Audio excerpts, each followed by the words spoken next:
Have you ever noticed how the more successful you become, the lonelier some rooms begin to feel? There is a very specific kind of loneliness many ambitious women experience. And because the room applauded, because the opportunity was prestigious, because the work technically went well, we rarely allow ourselves to name it honestly. You close your laptop after the keynote or the board meeting, the panel, the client dinner. The thank you messages arrive. People tell you how impressive you were, how articulated, how composed, how at ease. And yet, underneath all of it, there is a strange emotional flatness, like the version of you they uploaded was not entirely the one sitting quietly in the cab afterward. If you have ever felt that, this episode is for you because I no longer think this feeling is perfectionism or ingratitude or never enough syndrome. I think many women have simply been confusing access with belonging, and those are not the same thing.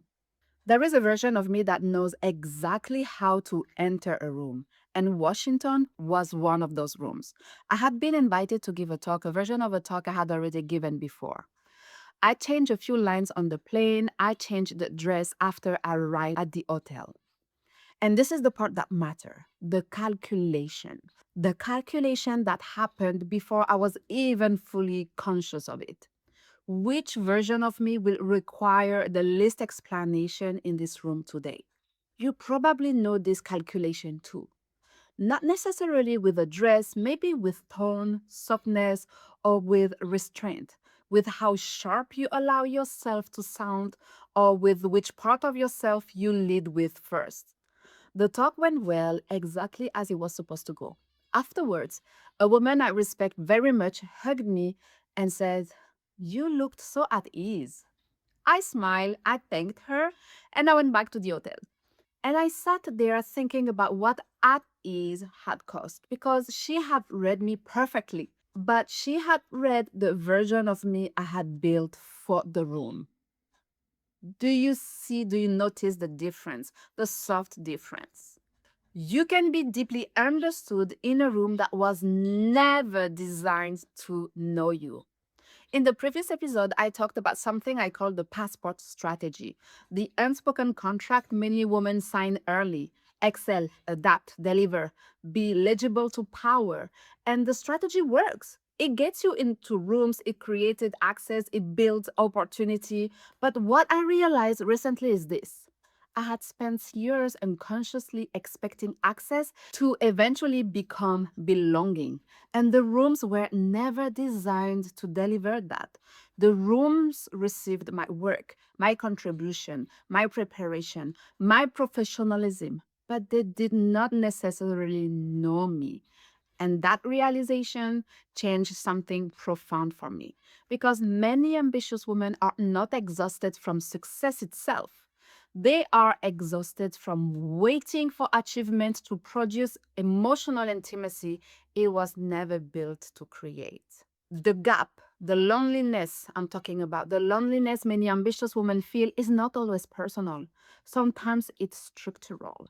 And I want to say this carefully because I'm not speaking to you from the other side of this. I'm still learning the difference between being respected and being known, between being received and being met, between professional visibility and emotional belonging.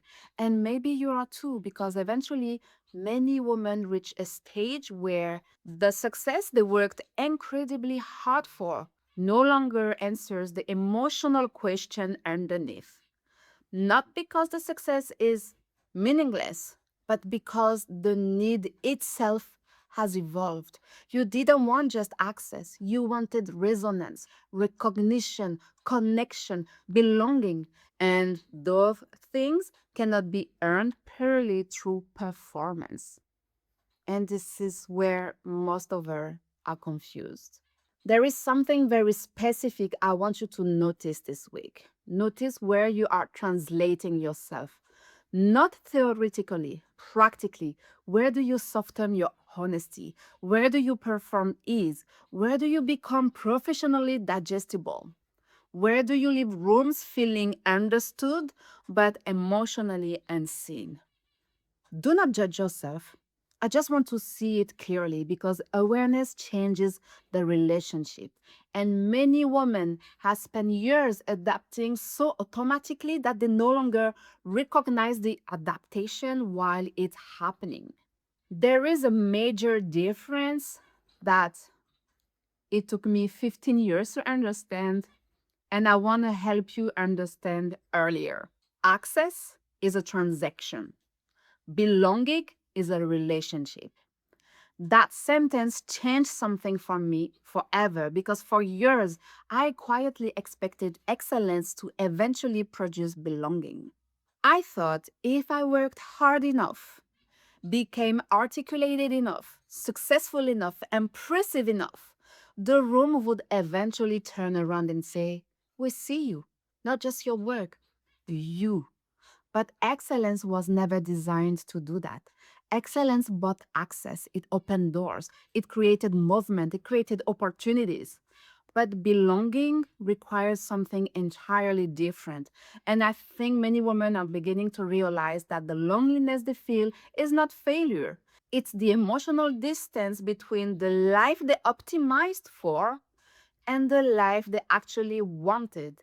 And once you feel that difference, you cannot unfeel it. Let me tell you this, you are not ungrateful for wanting more than success and access.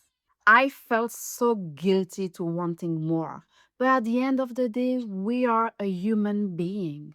Despite the sharpness, despite the success, despite the excellency, we are a human being with feelings. And perhaps the next stage of ambition is not learning how to enter more rooms, but learning where you no longer want to fragment yourself in order to stay inside them. Until then, you stay safe, take care, and I will see you in the next episode.